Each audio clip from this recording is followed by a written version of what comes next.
Eksodo 14. Ndipo Yehova ananena ndi Mose ndi kuti, lankhula ndi ana a Israeli kuti abwerere m'mbuyo nagone patsogolo pa Pihihiroti, pakati pa Migidoli ndi nyanja, patsogolo pa Baala-zefoni, pa ndunji pake mugone pa nyanja. Ndipo Farao adzanena za ana a Israeli, azimidwa dziko, chipululu chawatsekera. Ndipo ndidzalimbitsa mtima wake wa Farao kuti awalondole. Ndipo ndidzalemekezedwa pa Farao ndi nkhondo yake yonse. Pamenepo Aigupto azadziwa kuti ine ndine Yehova, ndipo anachita chomwecho.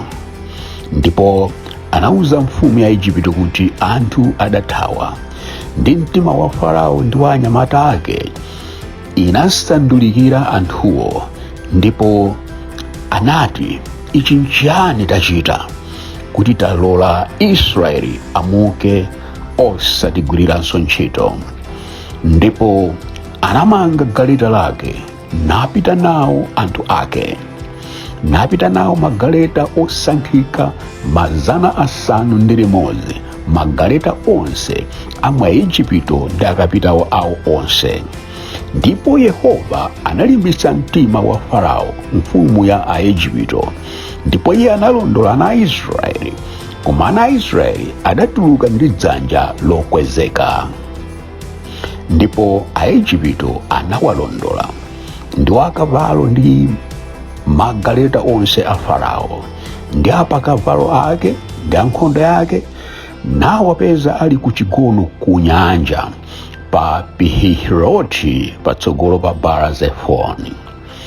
Ndipo pamene Farao anayandikira ana a Israeli, anatukula maso awo, taonani Aigupto ali kutsata pambuyo pawo. Ndipo anaopa kwambiri, ndi ana a Israeli anafuwulira kwa Yehova. Ndipo anati kwa Mose, kodi mwatichotsera kuti tikafe m'chipululu chifukwa panalibe manda mwa Igupto? Nchiyani ichi mwatichitira kuti mwatitulutsa mwa Igupto? Si awa mauwa tinalankhula nanu mwa Igupto ndi kuti, tilekeni kuti tigwire ntchito mwa Igupto? Pakuti kutumikira Igupto kutikomera sikufa m'chipululu ayi. Ndipo Mose ananena ndi anthu, musaope, chilimikani, ndipo penyani chipulumutso cha Yehova chimene adzakuchitirani lero. Pakuti Aigupto mwawaona lerowa, simudzawaonanso konse. Yehova adzakugwirirani nkhondo, ndipo inu mudzakhala chete. Ndipo Yehova anati kwa Mose, ufuwuliranji kwa ine? Lankhula ndi ana a Israeli kuti aziyenda. Ndipo iwe nyamula ndodo yako nutambasulire dzanja lako ku nyanja, nuyigawe kuti ana a Israeli alowe pakati pa nyanja powuma. Ndipo ine, taonani, ndidzalimbitsa mtima ya Aigupto kuti alowemo powatsata. Ndipo ndidzalemekezedwa pa Farao ndi pa nkhondo yake yonse, pa magaleta ake ndi pa okwera pa akavalo ake. Ndipo Aigupto azadziwa kuti ine ndine Yehova, polemekezedwa ine pa Farao ndi pa magaleta ake ndi pa okwera pa akavalo ake. Ndipo mthenga wa Mulungu wakusogolera ulendo wa Israeli unachokako nutsata pambuyo pawo. Ndipo mtambo njo uja unachoka patsogolo pawo nuyima pambuyo pawo, nulowa pakati pa ulendo wa Aigupto ndi ulendo wa Israeli. Ndipo mtambo unachita mdima, komanso unawunikira usiku. Ndipo ulendo wina sunayandikizana ndi unzake uliwonse. Ndipo Mose anatambasulira dzanja lake ku nyanja, ndipo Yehova anabweza nyanja ndi mphepo yolimba ya kummawa usiku wonse, nawumisa nyanja, ndipo madziwo anagawikana.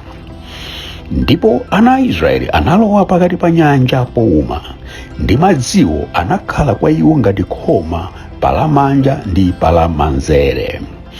Ndipo Aigupto anawalondola nalowa pakati pa nyanja powatsata, ndiwo akavalo onse a Farao, magaleta ake ndi apakavalo ake. Ndipo kunali ulonda wa mmawa, Yehova ali moto ndi mtambo njoo anapenyera pa ulendo wa Aigupto navuta ulendo wa Aigupto. Ndipo anagulula njinga za magaletawo nawayendetsa molemetsa. Pamenepo Aigupto anati, tithawe pamaso pa Israeli, pakuti Yehova ali kuwagwirira nkhondo pa Aigupto. Ndipo Yehova anati kwa Mose, tambasulira dzanja lako ku nyanja kuti madziwo abwerere kudzamiza Aigupto, magaleta awo ndi apakavalo awo. Ndipo Mose anatambasulira dzanja lake ku nyanja, ndi nyanja inabwerera m'mayendedwe yake m'bandakucha. Ndipo Aigupto pothawa anakumana nayo, ndipo Yehova anakutumula Aigupto mkati mwa nyanja. Popeza madziwo anabwerera namiza magaleta ndi apakavalo, ndiyo nkhondo yonse ya Farao imene idalowa pambuyo pawo mnyanja, sanatsale wa iwowa ndi mmodzi yense. Koma ana a Israeli anayenda powuma pakati pa nyanja, ndi madziwo anakhala ngati khoma kwa iwo, palamanja ndi lamanzere. Chomwecho Yehova anapulumutsa Israeli tsiku lomwelo m'manja a Aigupto. Ndipo Israeli anaona Aigupto akufa mphepete mwa nyanja.